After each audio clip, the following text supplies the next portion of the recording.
సద్గుణాలు మనకి అలవడమే కాకుండా జ్ఞాన మార్గంలో మనం ప్రయాణం చేసి మన యొక్క జన్మ సార్థక్యం అవుతుందని చెప్పి చక్కటి విషయాలు చెప్పినటువంటి సత్యనారాయణ మాస్టర్కి శబ్దాత్మక కృతజ్ఞతలు. ఇప్పుడు కోమల్ గారు శ్రాతత్వం ఉంది.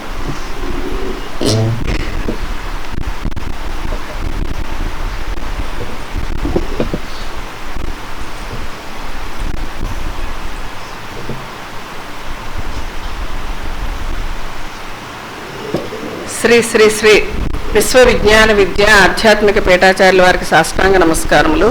సభా సభ్యులందరికీ నా హృదయపూర్వక నమస్కారములు. ఈరోజు శాతత్వంలో నైజము అనే విషయం గురించి స్వామి మనకి ఏం సెలవిచ్చారో తెలుసుకుందామండి. ఈ సృష్టిలో సావర జంగమాత్మకమైన ప్రతి జీవికి స్వభావం నైజము అనేది ఉంటుందండి. అయితే ఇది ఎట్లా ఏర్పడుతుందంటే ఈ జన్మ ఎత్తడంతో దేహదారులైనటువంటి ఏ జీవికి ఎవరైతే జన్మించారో వారు దేహదారులైన తర్వాత వారికి సంక్రమించినటువంటి నైజ స్వభావం అనేటువంటిది ఏర్పడటం అనేటువంటి జరుగుతుంది. అయితే ఈ సృష్టిలో మనం పరిశీలించి చూసినట్లయితే కనుక పశుపక్షాతులు జంతువులు రకరకాల జీవులు అంటే కోతి కానీ కుక్క కానీ పాము కానీ సింహం కానీ పులి కానీ ఇలాంటి పశుపక్షాదుల్ని జంతుజాలాల్ని వృక్షాలని ప్రకృతిని ఏది పరిశీలించి చూసినా దేనికి వాటి యొక్క నైజ స్వభావం అనేది ఉండడం అనేటువంటి జరుగుతుంది. ఇది మనకు ఎట్లా తెలుస్తుంది అంటే కనుక మనము వాటిని చూడటం ద్వారాను పరిశీలించడం ద్వారాను చదవడం ద్వారాను తెలుసుకోవడం ద్వారాను వారి నైజ స్వభావాల గురించి మనము తెలుసుకోవడం అనేటువంటి జరుగుతుంది. అయితే ఈ పశుపక్షాదులకి జంతుజాలానికి వృక్షాలకి ఉన్న నైజం అనేది ఒకే విధంగా ఉంటుంది. అంటే ఒక జంతువుకి అన్ని జంతువులకి అదే నైజ స్వభావం ఉంటుంది. ఒక పులి తీసుకున్నట్లయితే ప్రతి పులి యొక్క నైజ స్వభావం అదే విధంగా ఉంటుంది. దాని యొక్క ప్రవర్తకాన్ని అదేవిధంగా కుక్కర తీసుకున్నా కోతి తీసుకున్నా లేకపోతే చెట్లు చేమలు వృక్షాలు తీసుకున్నా ఒక జాతి సంబంధించినటువంటి వాటి యొక్క నైజం అంతా ఒకే విధంగా ఉంటుంది. అయితే మానవుని దగ్గరకు వచ్చేసరికి మాత్రము ఏ ఇద్దరు మానవులకి ఒకే నైజం ఉండదని స్వామి చెప్తున్నారు. ఇది ఎట్లా మారిపోతుందట?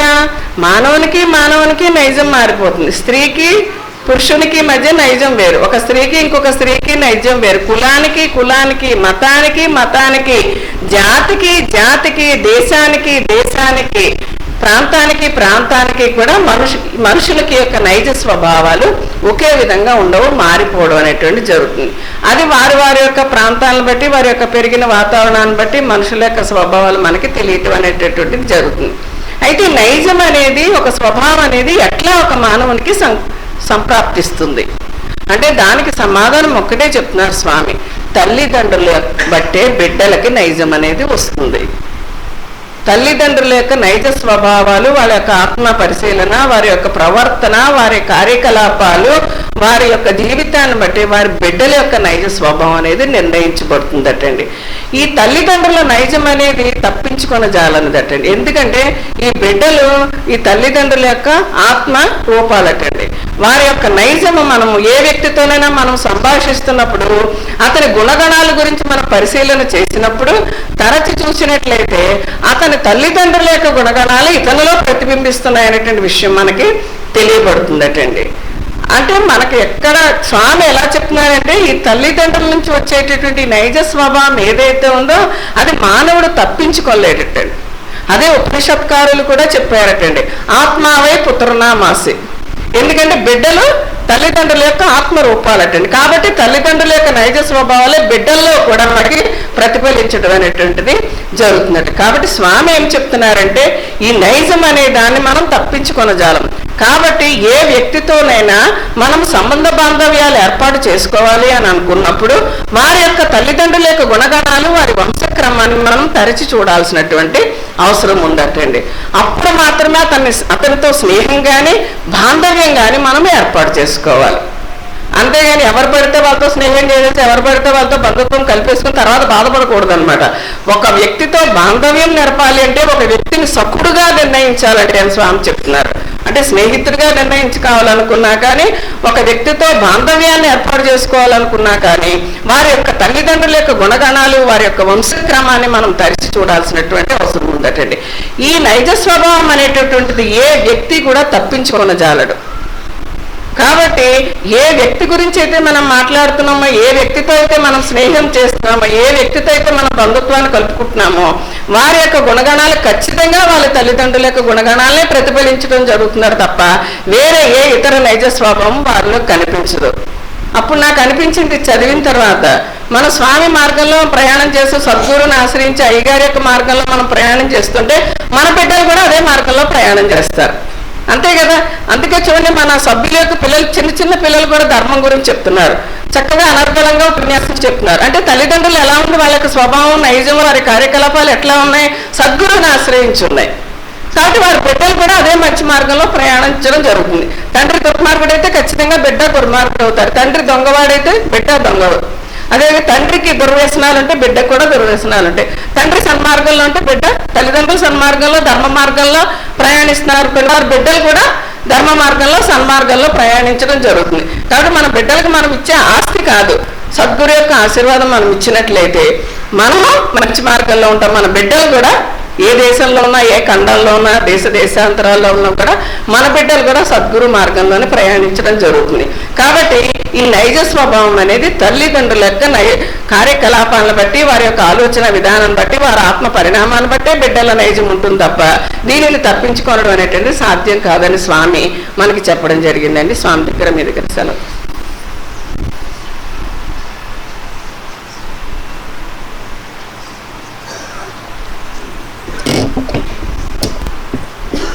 శాతత్వంలో స్వామి వివరించినటువంటి ఆ నైజం, ఆ జీవ జంతుజాలాల్లో అనేక ఆ యొక్క జంతువు యొక్క విధానాన్ని బట్టి, ఆ యొక్క ఏ జంతువు అయితే ఉందో వాటి యొక్క విధానాన్ని బట్టి నైజం ఉంటుంది. కానీ మానవుడి యొక్క నైజం మాత్రం మారిపోతుంది అని చెప్పి, స్త్రీకి పురుషుడికి, మతానికి కులానికి మతానికి అలా నైజం అనేటువంటిది మారిపోతుంది. దానికి తల్లిదండ్రుల యొక్క ఆ విధానాన్ని బట్టి ఆ నైజం అనేది ఆధారపడి ఉంటుంది. కాబట్టి తల్లిదండ్రులు జ్ఞాన మార్గంలో ఉండి సద్గురుని విడవకుండా ఉన్నట్లయితే పిల్లలు కూడా చక్కగా అదే జ్ఞాన మార్గంలో సత్పురుషులుగా పరిణామం చెందుతారని చెప్పి చక్కటి విషయాలు చెప్పినటువంటి కోమల గారికి సభ తరపున అభినందనలు.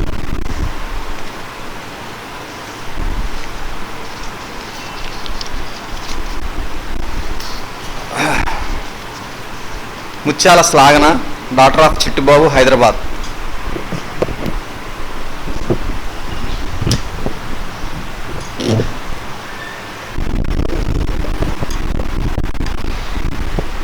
గురు బ్రహ్మ గురు విష్ణు గురుదేవో మహేశ్వర గురు సాక్షాత్ పరబ్రహ్మ తస్మై శ్రీ సద్గురవే నమః. ఉషోదయాన ఉషస్సుల నింపే ఉదయబానునిలా, అజ్ఞాన చీకట్లను పారద్రోవే సాంకునిలా, వేదికపై ఆసీనులైన స్వామి పద్మముల వంటి పాదములకు నా నమస్కారములు. సభాసభ్యులందరికీ నా నమస్కారములు. జగమున ధర్మము నెలకొల్పగా నీశ్వరుండు ఒక దివ్య వ్యక్తిని బంపన్, యుగయుగంబున నాతడే ఈ సగుణాత్మకుడైన సార సాక్ష్ముడు గంటెన్. ప్రతి యుగములోనూ ప్రవక్తలు, అవతారులు, గురువులు వచ్చి జ్ఞానాన్ని ప్రబోధించటం జరుగుతుంది. ఆ క్రమంలో రాముడు, కృష్ణుడు, మహమ్మద్ ప్రవక్త, క్రీస్తు భగవానుడు మొదలైన వారు అవతారులు ఎందుకు రావాల్సి వచ్చింది అంటే దుష్ట శిక్షణ, శిష్ట రక్షణ చేసి సజ్జల్ని కాపాడటం జరుగుతుంది. అవతారులు సజ్జలను కాపాడటం జరుగుతుంది. అప్పుడంటే కంటికి కనిపించే శత్రువులు ఉన్నారు, కానీ ఇప్పుడు అలా కంటికి కనిపించకుండా మనల్ని బాధ పెట్టే శత్రువులు మనలో ఉన్నారు. వారిని శిక్షించడానికి సద్గురువర్యుల అవసరం ఎంతైనా ఉంది. మనలో అంతర్గతంగా దాగి ఉన్న అర్షడ్ వర్గాలని 6 శత్రువులను అణచివేసి మనల్ని స్థాయిలోకి తీసుకురావడానికి వారి అసరా కావాలి. ఆ గురువు ఆషామాషిగా ఉండే గురువు కాకుండా తెలిసిన సద్గురువు అయి ఉండాలి. ఆయనకి ఏమి తెలియాలి అంటే మనల్ని ఏ విధంగా లొంగదీయాలో, ఏ విధానంగా ప్రయాణం చేయిస్తే స్థాయికి వస్తామన్న మన నాడి పట్టుకోగల సద్గురువు కావాలి. అంతట సమర్థనీయులు మన సద్గురుమూర్తి. అంతటి సమర్థత కలిగిన పీఠం శ్రీ విశ్వ విజ్ఞాన విద్య ఆధ్యాత్మిక పీఠం. ఈ పీఠంలో సభ్యులుగా ఉన్న మనం నిజంగా చాలా అదృష్టవంతులం. స్వామి మనకు ప్రసాదించిన మహామంత్రం అనే బ్రహ్మాస్త్రాన్ని ఇచ్చి ఈ శరీరం అనే కురుక్షేత్రంలో రథసారథిగా వారుండి మనల్ని అర్జున్ని చేసి అర్షడ్ వర్గాలని 6 శత్రువులతో యుద్ధం చేయించి మనల్ని కాపాడగల సద్గురుమూర్తి సమర్థనీయులు మన సద్గురుమూర్తి. ఆ రక్షణ మనకి కావాలి అంటే స్వామి ఇచ్చిన మహామంత్రం పట్ల శ్రద్ధ వహించి స్వామి యందు లక్ష్యం కలిగి ప్రయాణం చేస్తే, విశ్వాసంతో ప్రయాణం చేస్తే స్వామి రక్షణ పొందుటకు అర్హత కలుగుతుంది. మనకు ఆకలి వేస్తే మనమే తింటున్నాము, మనకి సంతోషం వస్తే మనమే అనుభవిస్తున్నాము, కానీ మనకు కష్టం వస్తే స్వామి చూసుకుంటారులే అనుకుంటున్నాం. ఇదెక్కడ న్యాయం అండి? స్వామి రక్షణ మనకి కావాలి, అంత మాత్రాన అంతా స్వామే చూసుకుంటారులే అనుకుంటే, మన ప్రయత్నం లేకుండా అంతా స్వామే చూసుకుంటారులే అనుకుంటే తద్వారా మన కష్టాన్ని తీసుకెళ్లి స్వామి నెత్తి మీద పాడేసి మనం గురుడు పెట్టి నిద్రపోతున్నాం. ఇది ఎంతవరకు కరెక్ట్?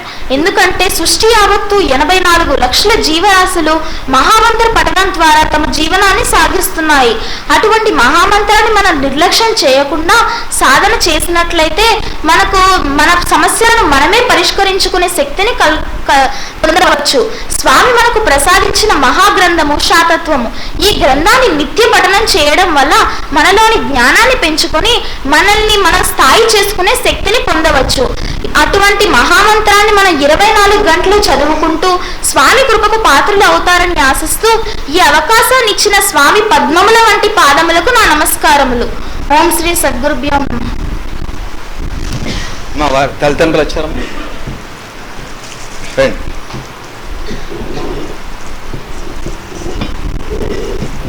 మీరు చాలా శ్లాఘన, చాలా చక్కగా స్వామి మనకిచ్చినటువంటి మహామంత్రాన్ని క్రమం తప్పకుండా చదువుకోవడమే కాకుండా శాతత్వంలో ఉన్నటువంటి రహస్యాల్ని మనం చదువుకోవడం ద్వారా మన యొక్క సమస్యల్ని మనమే పరిష్కరించుకునే శక్తి ఏర్పడుతుందని చెప్పి స్వయం శక్తిని పెంపొందింప చేసుకోవచ్చు అని చెప్పి చక్కటి విషయాలు చెప్పినటువంటి శ్లాఘనకు సభ తరపున అభినందనలు.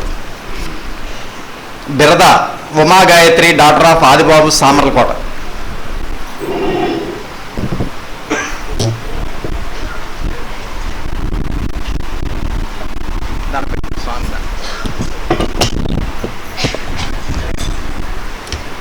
గురు బ్రహ్మ గురు విష్ణు గురుదేవో మహేశ్వర గురు సాక్షాత్ పరబ్రహ్మ తస్మై శ్రీ సద్గురువే నమః.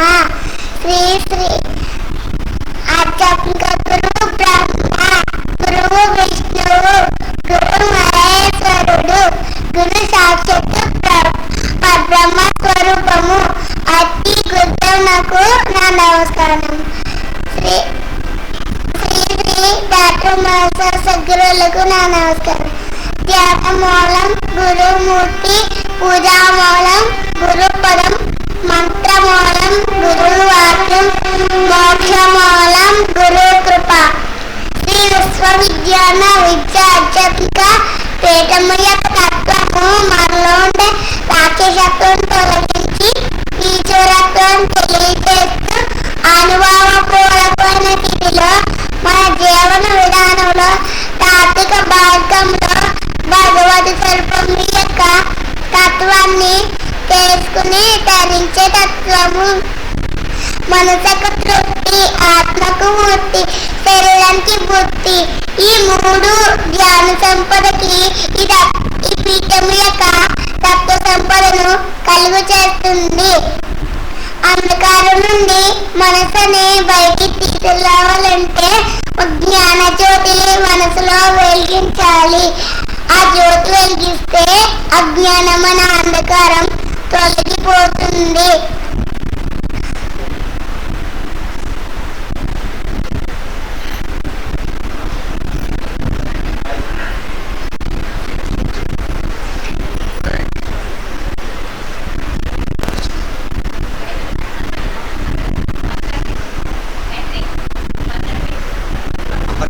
మనసును బయటకు తీసుకురావాలంటే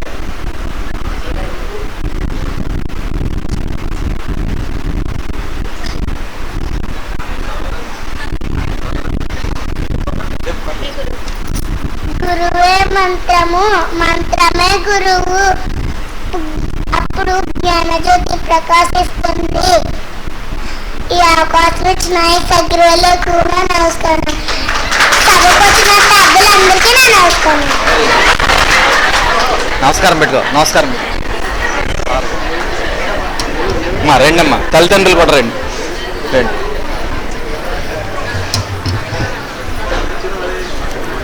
బిరద ఉమాగాయత్రి, డాక్టర్ ఆఫ్ ఆదిబాబు అమ్మాయి. మరి చిన్న పాప, చిన్నప్పటి నుంచి కూడా ఫస్ట్ క్లాస్ చదువుతుందండి అమ్మాయి. మరి ఎంత చక్కగా చెప్పింది అంటే చూడండి, స్వామి యొక్క తత్వాన్ని, స్వామి యొక్క ఉపన్యాస సారాంశాన్ని చెప్పిస్తుందండి ఆ అమ్మాయి. ఆ అమ్మాయికి సభ తరఫున అభినందనలు. మరి అమ్మాయి చెప్పినట్టుగా ప్రతి ఒక్కరు కూడా జ్ఞానామృతాన్ని పొందడానికి, అజ్ఞానం తొలగించుకోవడానికి ప్రయత్నం చేయాల్సిందిగా మనవి. బిరద ఉమాగాయత్రికి సభ తరఫున అభినందనలు.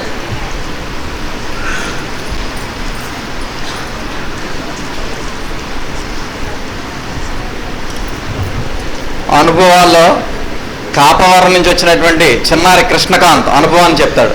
కృష్ణకాంత్.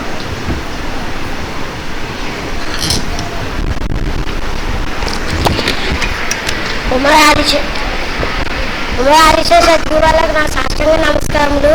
మాది పశ్చిమ గోదావరి జిల్లా కొవ్వూరు మండలం కాపవరం. నా పేరు కృష్ణకాంత్. సెప్టెంబర్ 20వ తారీఖు గురువారం సాయంత్రం మా అమ్మగారు ఆలయానికి తీసుకువెళ్ళారు. అక్కడ పీఠకం ఆవిడ ఆరోగ్యం బాగోలేదని చెప్పాక మా అమ్మగారు పిఠాపురం వెళ్దామనుకున్నాం, కానీ వెళ్ళలేకపోయామని చాలా బాధపడుతూ విసారిస్తూ కూడుకున్నాం. 12 గంటలకు పాము ఎలా వచ్చిందో తెలియదు, కానీ ఇంట్లోకి వచ్చి నా చేతికి చుట్టుకుంది.